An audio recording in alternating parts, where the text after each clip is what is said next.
चलो तो हम लोग का एक ऑलरेडी हम लोग कर चुके हैं ना, हम लोग किए थे, क्या किए थे, हम लोग ऑलरेडी सेट का 2 दिन क्लास कर चुके हैं इसी सेट का, और क्वेश्चन हो चुका है 18 तक हो चुका है ना। अब क्वेश्चन नंबर 19 शुरू करेंगे आज, question number 19। Okay, so question number 19 देखो, सेट 1 का, ठीक है। इसमें क्या लिखा है 19 में, the process of heating, the process of heating, the process of heating the ore in the excess supply, the ore in the excess supply, in the excess supply of air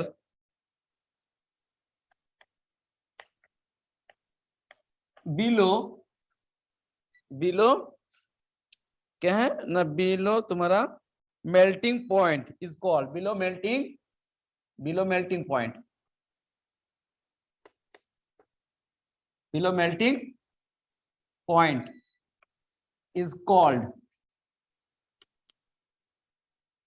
इसको क्या बोलते हैं। यहाँ ऑप्शन है ए में तुम्हारा है क्या ना, कैल्सिनेशन,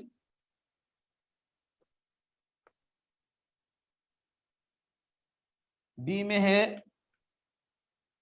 तुम्हारा, बी में है रोस्टिंग,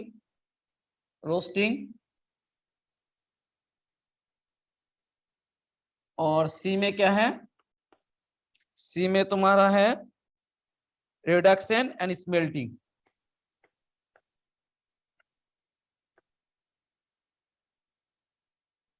तो डी स्मेल्टिंग। चलो ये 4 ऑप्शन है। अब देखो इस ऑप्शन को हिंदी में भी तुम कर सकते हो। हिंदी में देखो ऑप्शन में है कि लिखा है कि वायु की अधिकतम में अयस्क को गलनांक के नीचे गर्म करने की प्रक्रिया को कहते हैं निस्थापन, वार्जन, उपचयन और प्रगलन। सो यहां देखो कुछ नहीं, सिंपल है, द प्रोसेस ऑफ हीटिंग। जब हम कुछ बता रहे, ट्रिक बता रहे हैं, उसको याद रखो, कैसे याद रखना है इसको, क्योंकि ये तो इन्फॉर्मेटिव है। तो इन्फॉर्मेटिव है तो ये चीज को तो तुम्हें याद रखना होगा, किस प्रोसेस का क्या नाम है ना। तो याद रखो, जब हमारा क्या रहेगा, एक्सेस सप्लाई ऑफ एयर, जब एक्सेस सप्लाई एयर की जगह क्या है, एयर मतलब ऑक्सीजन। तो जब एक्सेस सप्लाई ऑफ एयर होगा, यानी एक्सेस अमाउंट में जब ऑक्सीजन के प्रेजेंस में किया जाएगा, ऑक्सीजन की उपस्थिति में किया जाएगा, तो उस प्रोसेस को हम लोग बोलते हैं रोस्टिंग। क्या बोलते हैं, रोस्टिंग।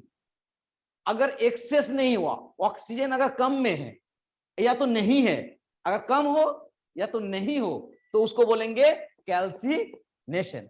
अरे रिडक्शन तो बिल्कुल अलग चीज है, रिडक्शन अलग तो हम लोग जानते हैं, उसको बोलते हैं अपचयन। अपचयन मतलब क्या होता है, जब किसी से ऑक्सीजन निकल जाए, किसी से अगर ऑक्सीजन को माइनस कर दे, किसी से ऑक्सीजन को माइनस कर दे, तो उसको क्या बोलेंगे, रिडक्शन हो गया उसका ना, तो उसको रिडक्शन बोलते हैं। ये दोनों को पहले समझो, इसको बता रहे बाद में। कैल्सिनेशन क्या हो गया, जब ऑक्सीजन क्या होगा, यहाँ पर ऑक्सीजन के यहाँ पर एक्सेस सप्लाई ऑफ एयर, जब ज्यादा मात्रा में ऑक्सीजन देंगे तो उस प्रोसेस को रोस्टिंग बोलते हैं। अगर ऑक्सीजन कम है या तो नहीं है, कम है या तो नहीं है, मतलब नो ऑक्सीजन होगा या तो लिमिटेड सप्लाई ऑफ ऑक्सीजन, या तो या नहीं भी हो सकता है, नो ऑक्सीजन या नो एयर, यानी एब्सेंस ऑफ एयर है ना, या तो एब्सेंस ऑफ एयर कर दो, एयर के अनुपस्थिति में यानी ऑक्सीजन के, तो उसको बोलते हैं कैल्सिनेशन। अब देखो ये रोस्टिंग किसके लिए होता है, रोस्टिंग होता है तुम्हारा सब सल्फर का, और क्या होगा, सल्फर का, जेडेनेस, जिंक सल्फाइड, कॉपर सल्फाइड, ये सल्फर का ओर के लिए है ना, सल्फाइड के लिए। तो सल्फर वाला ओर के लिए रोस्टिंग। अरे कैल्सिनेशन किसके लिए होता है, कैल्सिनेशन होता है तुम्हारा किसके लिए, कार्बोनेट वाला, जैसे CO3 कैल्शियम कार्बोनेट। तो याद कैसे रखेंगे, देखो सी से होता है देखो सी से कार्बोनेट होता है, कार्बोनेट कोई भी कार्बोनेट, मेटल कार्बोनेट जैसे कैल्शियम कार्बोनेट और कोई मैग्नीशियम कार्बोनेट, तो मेटल कार्बोनेट, तो कार्बोनेट होता है क्या, कार्बोनेट मतलब सी और कैल्सिनेशन सी, तो सी से सी याद रखो, कैसे याद रखेंगे, सी फॉर कैल्सिनेशन और सी फॉर कार्बोनेट। तो कार्बोनेट वाला के लिए कैल्सिनेशन और सल्फाइड वाला के लिए रोस्टिंग। हिंदी में इसको तो भारजन बोला है ना, तो भारजन है, और इसको क्या बोलते हैं हिंदी में, एक बार देख लोगे क्या क्या नाम है इसका, कैल्सिनेशन निस्तापन, तो इसको निस्तापन। तो इंग्लिश में याद रखो आसानी होगा, कैल्सिनेशन कार्बोनेट है ना, सी फॉर कैल्सिनेशन और सी फॉर कार्बोनेट, और रोस्टिंग होगा। अब ऑक्सीजन वाला बात करता हूं, देखो हम लोग रोस्ट बोलते हैं ना, रोस्ट करना, वो चिकन रोस्ट नाम सुना है ना, चिकन रोस्ट बनाते हैं, तो उसी तरह से याद रखने में, ऐसा नहीं है, मैं याद रखने के लिए, तो जब रोस्ट बनाते हैं तो भाई आग में जलाते कि नहीं, और आग में जब जलाते तो पूरा ऑक्सीजन रहता है, पूरा एटमोस्फियर में रहता है, यानी रोस्टिंग से याद रखेंगे जब पूरी तरह हमको ऑक्सीजन भरा हुआ रहेगा। आई बात समझ में, हम रोस्ट करते हैं चिकन रोस्ट, अब रोस्ट बनाते तो खुले में ना बनाते, हवा में ना, खाली जगह में ना बनाते हैं, तो पूरा वहां पर हवा रहता है, पूरा ऑक्सीजन पूरा एयर रहता है, यानी सब। सर थोड़ा स्लो पढ़ाइए। अच्छा ठीक है, तो मैं क्या कह रहा हूं, रोस्टिंग, रोस्टिंग मतलब याद कैसे रखेंगे, रोस्टिंग को याद रखेंगे कि जब रोस्ट बनाते हैं, जैसे चिकन का रोस्ट, तो क्या होता है कि हम एक जब चिकन रोस्ट बनाते क्या है, वहां पर तो ऑक्सीजन पूरी तरह से रहता है, हम खाली जगह ना बर्तन में बनाते हैं, तो खुला है ओपन है, तो वहां पर हमारा क्या होता है, एकदम सफिशिएंट अमाउंट में एयर रहता है, ऑक्सीजन रहता है, तो उससे हमको रोस्टिंग होते हैं। तो चिकन रोस्ट से रोस्टिंग, और रोस्टिंग क्या होता है, एकदम पूरा क्या हवा के प्रेजेंस में किया जाता है, एयर के प्रेजेंस में किया जाता है, ऑक्सीजन के उपस्थिति में किया जाता है। तो उसी तरह से रखेंगे, जब सप्लाई होगा, एक्सेस ऑक्सीजन होगा तो रोस्टिंग, जब ऑक्सीजन नहीं होगा तो उल्टा ये कैल्सिनेशन, जब एयर कम होगा या नहीं होगा तो कैल्सिनेशन। अब नाम कैसे, ये किसके लिए किया जाता है, किस ओर के लिए, ये जो ओर लिखा है ना वैस, वैस किसके लिए करता है, ये कैल्सिनेशन करते हैं कार्बोनेट वाला के लिए, और रोस्टिंग करते हैं सल्फाइड वाला के लिए। अब कैसे याद रखेंगे, देखो सी से होता है कैल्सिनेशन और सी से होता है कार्बोनेट, तो दोनों का नाम सी, ये सी से कार्बोनेट और सी से कैल्सिनेशन। तो कार्बोनेट वाला के लिए ये क्वेश्चन है, आगे मिलेगा फिर सेट में, तो कार्बोनेट के लिए होगा कैल्सिनेशन। ठीक है, नेक्स्ट क्वेश्चन, नेक्स्ट क्वेश्चन है the process of the for the commercial production of nitric acid, है ना।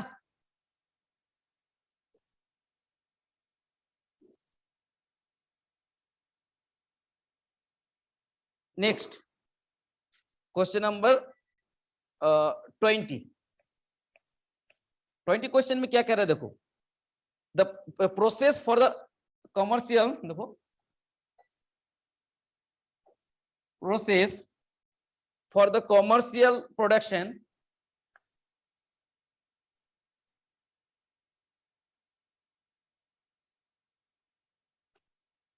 commercial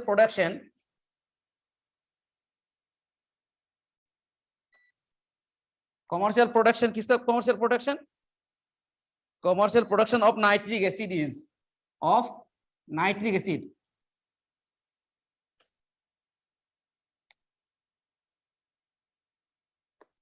तो ये क्या होगा इसका देख लेते एक बार।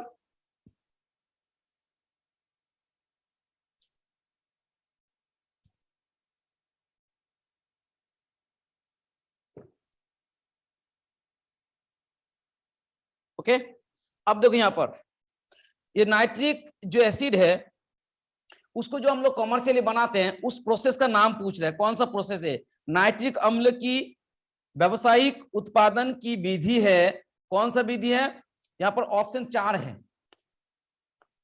क्या क्या 4 ऑप्शन है, पहला ऑप्शन है Haber process, Haber process, B में है, देखो मैं हर इस चीज के में जितने पार्ट होगा उसको मैं बता दूंगा, बी में है वस्टवॉल, वस्टवॉल प्रोसेस, ओके, और सी में है सी में है, सी में तुम्हारा है कांटेक्ट प्रोसेस, है ना, कांटेक्ट प्रोसेस। और डी में है तुम्हारा, डी में मिलेगा डेकोन प्रोसेस, ठीक है, डेकोन प्रोसेस। ओके, अब ये चार में कौन सा होगा? देखो, ये पहली बात देखो, जो नाइट्रिक एसिड बनाते हैं कॉमर्शियली, यानी हमारा व्यवसायिक रूप में बहुत ज्यादा अमाउंट में HNO3 बनाते हैं। हमने तो पढ़ा चुके हैं इसको, देखोगे जो हम ग्रुप 15 एलिमेंट पढ़ाए हैं उस वीडियो में मिलेगा नाइट्रिक एसिड का पूरा प्रिपरेशन। हम बहुत बताए भी थे कि नाइट्रिक एसिड का प्रिपरेशन बहुत बड़े एग्जाम में आए हैं। तो नाइट्रिक एसिड HNO3 को बनाने का प्रोसेस जो होता है उसका हम लोग बोलते हैं ये ऑप्शन बी, ऑस्वाल्ड प्रोसेस, है ना। अब ये प्रोसेस से क्या बनाते हैं? ये प्रोसेस से हम लोग क्या बनाते हैं? अमोनिया बनाते हैं। क्या याद रखोगे? Ammonia, Haber process. Ostwald process से क्या बनाते हैं?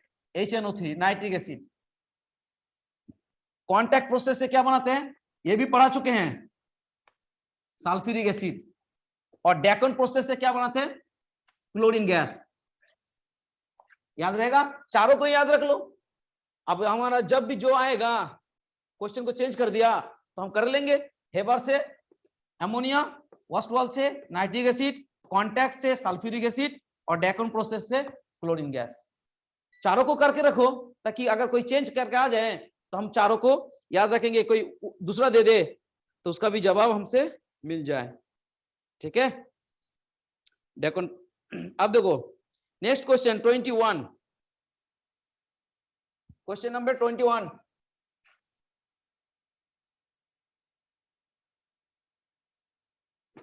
क्वेश्चन 21 में लिखा है electronic configuration of Cu2। Electronic configuration, electronic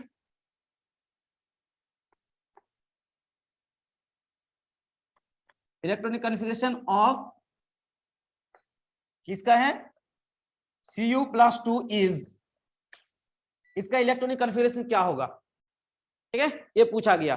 तो देखो ये इसमें हम लोग इलेक्ट्रॉनिक कॉन्फ़िगरेशन तो जानते हैं,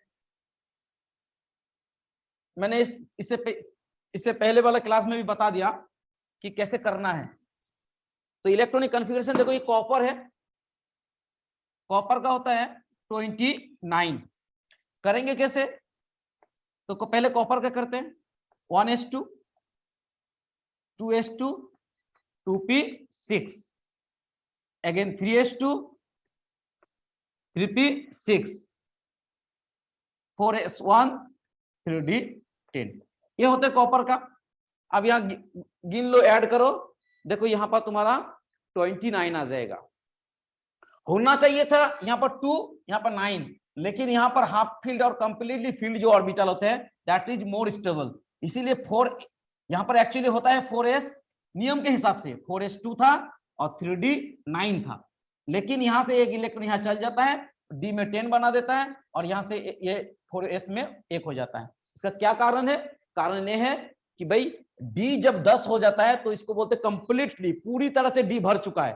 तो जब d पूरी तरह से भर जाएंगे तो वो जो इलेक्ट्रॉनिक कॉन्फ़िगरेशन होगा वो स्टेबल होगा। अगर वो इलेक्ट्रॉनिक कॉन्फ़िगरेशन स्टेबल हुआ तो तुम्हारा क्या होगा? उसी को ही एलिमेंट क्या करेंगे? उसी को ही प्रेफर करेंगे। इसी तरह से और एक दिखा देते हैं, जैसे क्रोमियम है, इसका भी होता है 24। ये दोनों का एक्सेप्शनल है, दोनों को ये एक्सेप्शनल याद रखोगे। यहाँ पे 1s2 2s2 2p6 ये दोनों को याद रखो, बाकी याद रखो या ना रखो। 3s2 3p6 और यहां पर आ जाएगा 4s। देखो यहां था एक 4s2 और 3d4, ऐसा होना चाहिए 24 2 4, 24 के लिए 24 होता है। मैंने इससे पहले वाला क्लास में बता दिए इलेक्ट्रॉनिक कॉन्फ़िगरेशन कैसे याद रखे। अगर 24 होगा तो लास्ट में 24 कर दो। अब देखो ये 24 है 2 4, लेकिन ऐसा नहीं होता, ये ऐसे नहीं रहेगा क्योंकि इससे एक इलेक्ट्रॉन यहां चल जाता है और 4s1 होगा 3d5। तो d5 और d10 हमेशा चाहेंगे ये d5 होना या d10। अब कब होगा? जब यहां से इलेक्ट्रॉन यहां चल जाएंगे। इसीलिए याद रखोगे यहां पर d में 5 करोगे, कोशिश करोगे, और यहां d में 10 करने की। ठीक है, एस से इलेक्ट्रॉन शिफ्ट कर जाता है।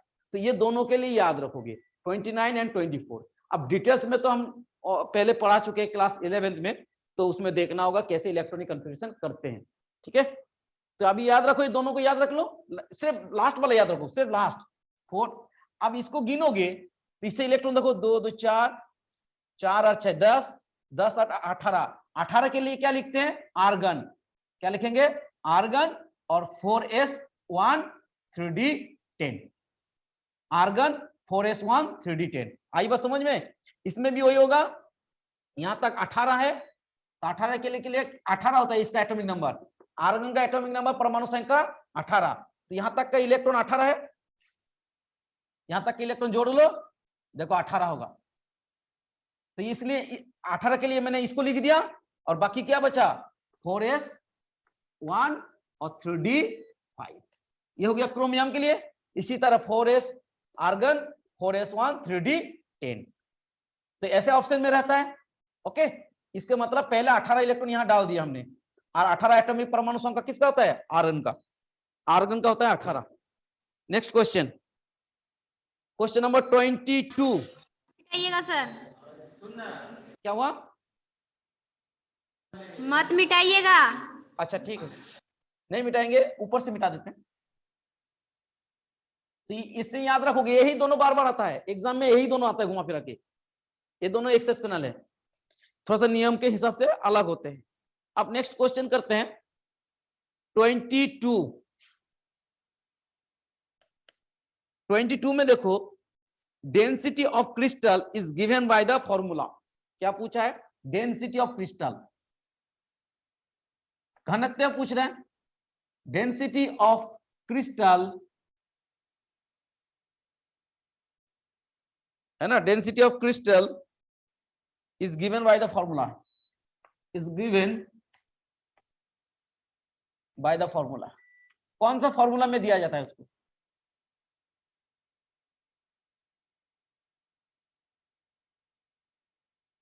ठीक है, देख लेते हैं।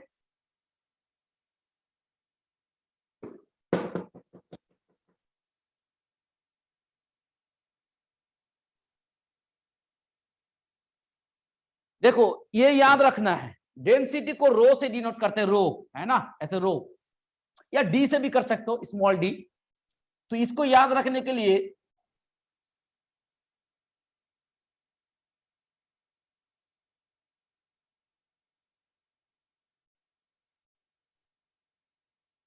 ऐसे याद, ए है डेंसिटी का फॉर्मूला। यहां पर कौन सा चीज क्या है, ये डेंसिटी निकालने का फॉर्मूला है, Zm बाय Na-Aq। अब देखो इसको याद कैसे रखोगे, ये बार बार आता है, लेकिन इसको याद रखना कैसे, भूल जाएंगे, ऊपर में Z था या ऊपर में M था या नीचे Na था ऊपर में A था, तो भूल सकते हैं, कंफ्यूज हम कंफ्यूज में आ सकते हैं। तो कंफ्यूजन को दूर करने के लिए मैं एक ट्रिक बता रहा हूं, उसे याद रखोगे। ट्रिक क्या है, ट्रिक है जमना। हम लोग जमना पढ़ते हैं नदी, तो जेड जम, ऐसे करो जमना, तो ऐसे रखो, ऐसे नहीं करो, ऐसे करो, एक मिनट ऐसे करके रखो यार, जैसे इसको मिटा दे, ऐसे याद रखोगे। हाँ, जो मैं बता रहा हूं कैसे रखोगे, देखो जम ना, जम ना, तो ये हो गया हाँ, जम और ना, जमना, जमना, ऊपर में जेडएम हो गए इन्हें, या ना होता ना जमना, जमना नदी है ऐसे, तो जमना है ऐसे याद रखोगे। तो यह जमना याद रखेंगे तो कभी गलती नहीं होगा, जमना। अब देखो यहां पर ये जो है क्या है, जेड क्या है, ये तो डेंसिटी हुआ, ये तो डेंसिटी है,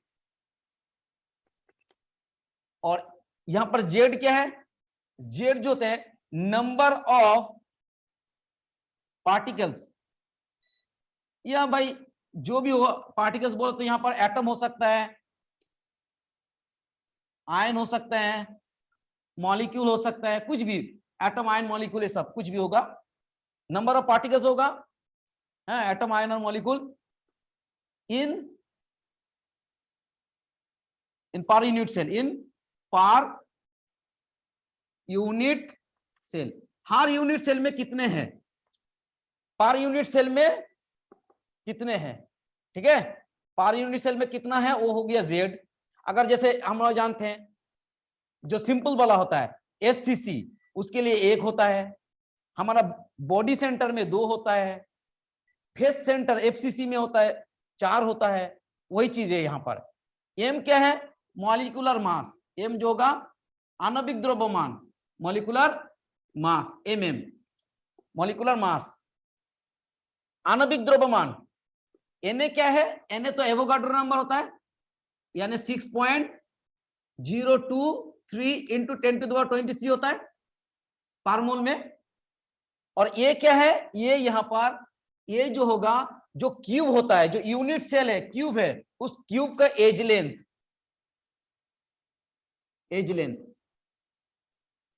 एज लेंथ ऑफ क्यूब, उस क्यूब का एज लेंथ जो होगा वो है, ठीक है। तो ये से हम लोग इसको इस फॉर्मूला से निकालेंगे, है ना, जमना।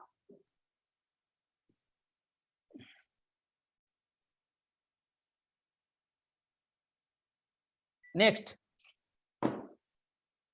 क्वेश्चन है क्वेश्चन नंबर 23, ठीक है, 23 क्वेश्चन नंबर है। अरे यार चौक भी,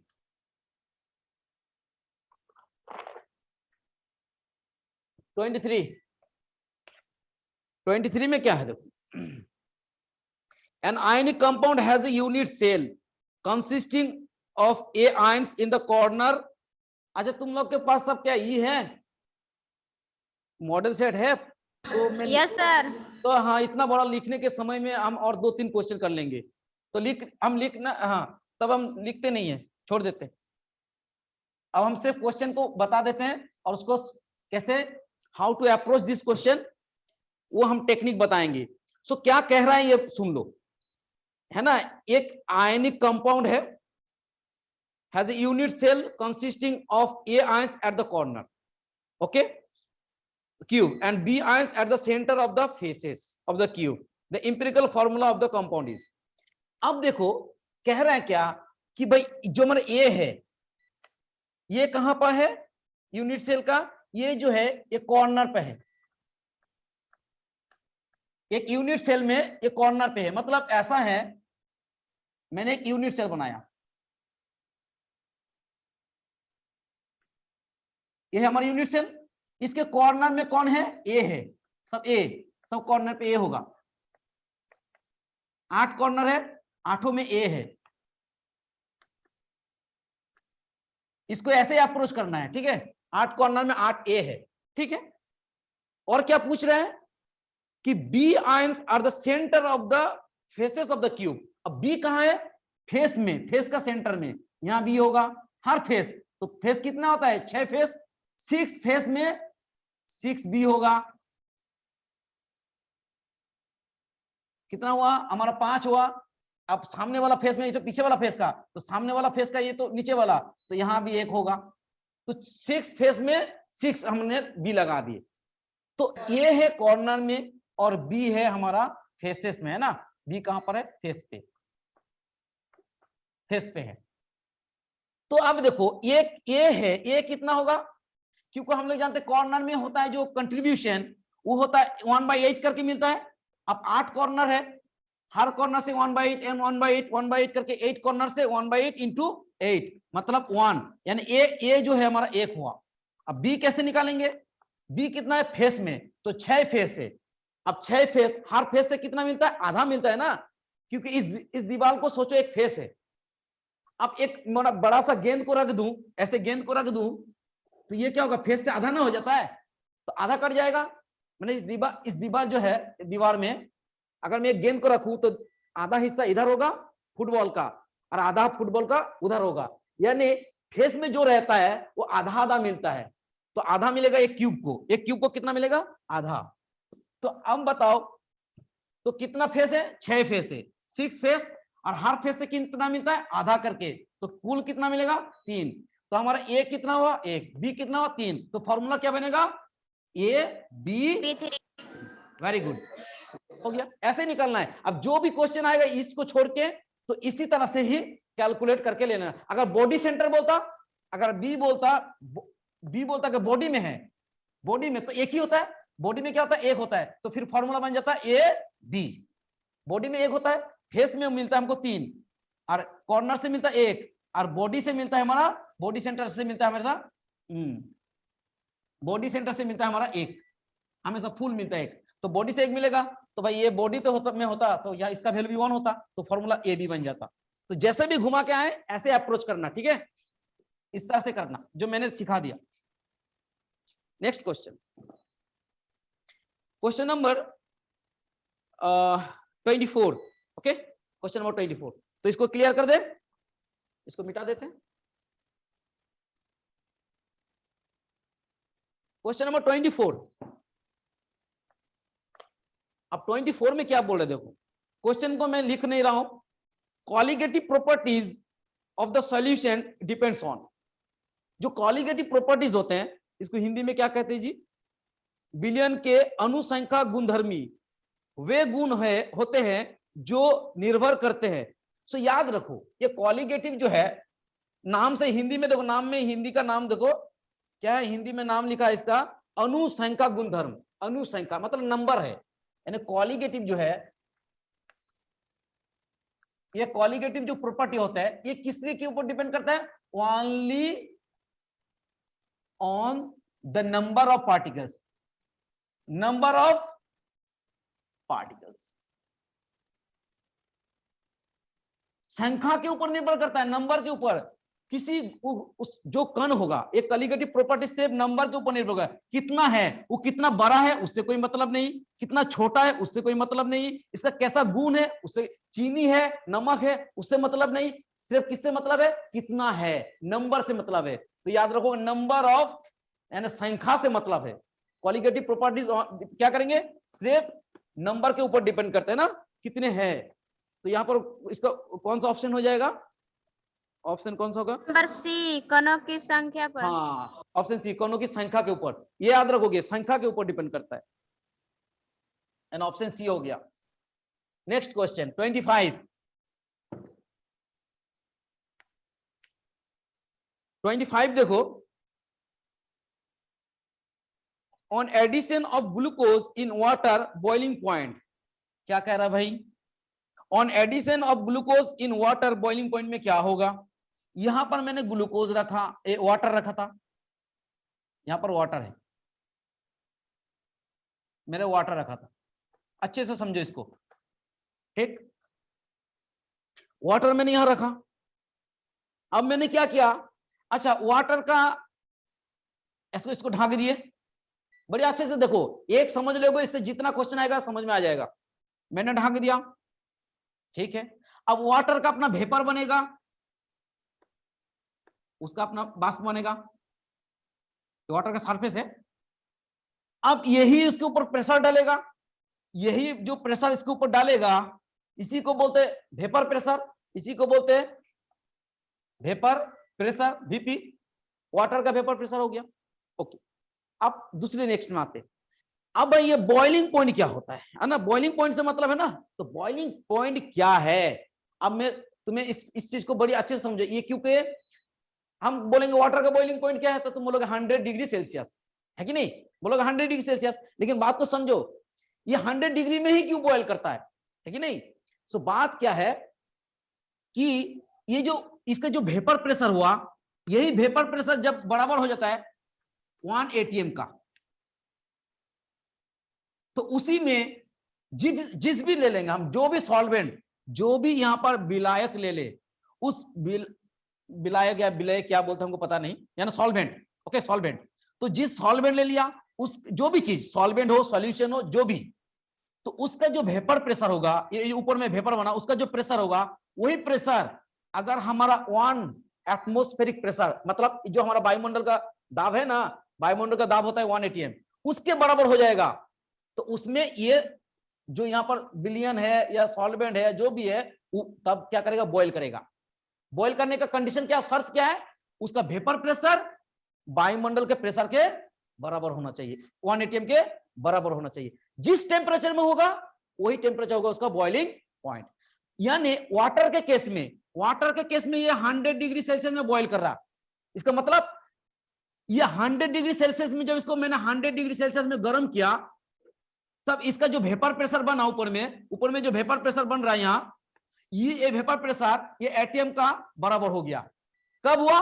100 डिग्री में हुआ। इसीलिए इस 100 डिग्री को इसको बॉइलिंग पॉइंट बोलेंगे। जिस टेम्परेचर में वेपर प्रेशर एटमॉस्फेरिक प्रेशर के बराबर होगा, वेपर प्रेशर वायुमंडल प्रेशर के बराबर होगा, उसको बोलेंगे बॉइलिंग पॉइंट। इतनी बात समझ में आ गया।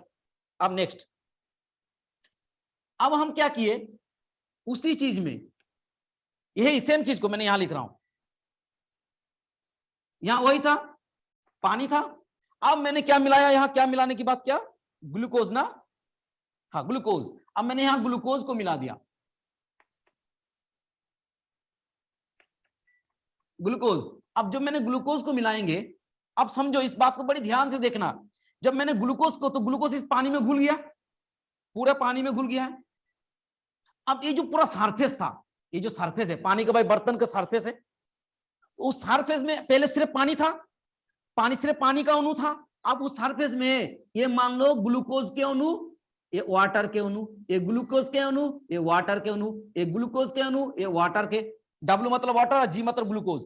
अब ये दोनों का होगा, दोनों का यहां आ जाएगा। तो मेरा कहने का मतलब ये है, अब जो वेपर प्रेशर बनेगा, तो भाई सिर्फ तो यहां पर वाटर का बनेगा, लेकिन अब तो कुछ हद तक तो भाई चीनी ने घेर लिया ना जगह। तो पहले जितना वाटर का वेपर बना था, उतना वाटर का वेपर यहां पर नहीं बनेगा, पहले से कम बनेगा। क्यों? क्योंकि इसके सरफेस में कुछ ग्लूकोज आ गया। अब ग्लूकोज तो वेपर में जाता नहीं है, इसको नॉन वोलेटाइल सॉल्यूट बोलते हैं।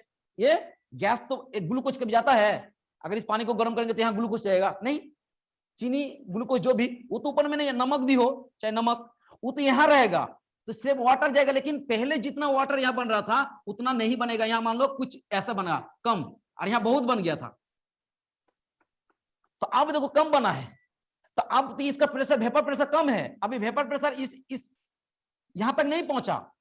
तो यहां तक पहुंचाने के लिए मुझे क्या करना होगा, ये 100 डिग्री हो गया, लेकिन 100 डिग्री होने के बाद भी इसका वेपर प्रेशर जो बना है, ये वेपर प्रेशर जो बना है, वो अभी 1 atm के बराबर,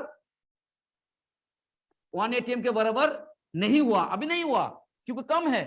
क्यों कम हुआ?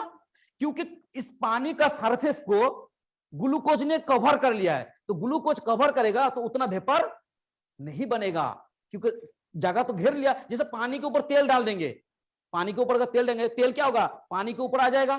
तो पहले जितना पानी आसानी से उड़ जा रहा था, अब तो उड़ेगा नहीं। वही बात हो गया, शुगर ने कुछ हद तक घेर लिया, तो भाई उतना जगह नहीं है जितना जगह यहां था। तो वेपर यहां कब बनेगा, वेपर कम बनेगा, तो इसका प्रेशर कम होगा। तो उस प्रेशर को हमको इस लेवल में ले जाने के लिए और ज्यादा पहले से हमको हीट करना पड़ेगा, यानी 100 से ज्यादा हीट करेंगे तब जाके इसका वेपर और बढ़ेगा, और बढ़ के इसके बराबर होगा। अब तब जाके बॉईल करेगा, यानी बॉइलिंग पॉइंट क्या होगा, बढ़ जाएंगे, बॉइलिंग पॉइंट 100 से बढ़ जाएंगे। यानी हमारा समझ में आ गया, जब भी पानी में इस तरह कोई नॉन वोलेटाइल चीज को मिलाएंगे, चीनी हो, नमक हो, यूरिया हो, चाहे ग्लूकोज हो, तो क्या होगा, हमेशा बॉइलिंग पॉइंट बढ़ जाएंगे। Got it point? ओके, तो यहां पर ऑप्शन कौन सा होगा? यस, ऑप्शन इज इंक्रीज, ए। पर ए बढ़ेगा। हाँ बढ़ जाएगा। तो ये इसी पॉइंट से और क्वेश्चन है, इसी पॉइंट से आगे और 2 क्वेश्चन मिलेगा सेट में। तो इसी चीज को याद रखोगे, जब कोई चीज मिलाएंगे तो उतना वेपर नहीं बनेगा, कम बनेगा। बोलो बोलो, आगे बताइए सर। हाँ और एक बार बताएं। आगे क्वेश्चन बताइए। हाँ वही तो जा रहे हैं, 20 अब 26 में चलते हैं।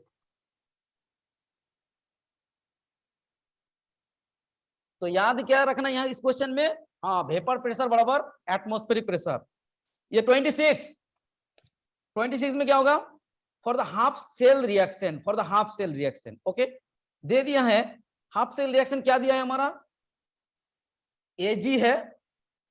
अब भाई ये प्लस है, एक्वस है, यानी पानी में है। ये क्या किया, एक इलेक्ट्रॉन को लिया है और बन गया हमारा Ag। ये बन गया Ag। क्या होता है, ठोस में होता है, तो यहाँ सॉलिड लिखा है ठोस। ये है हमारा रिएक्शन। आप पूछ रहे हैं electrode potential at 298 kelvin will be कितना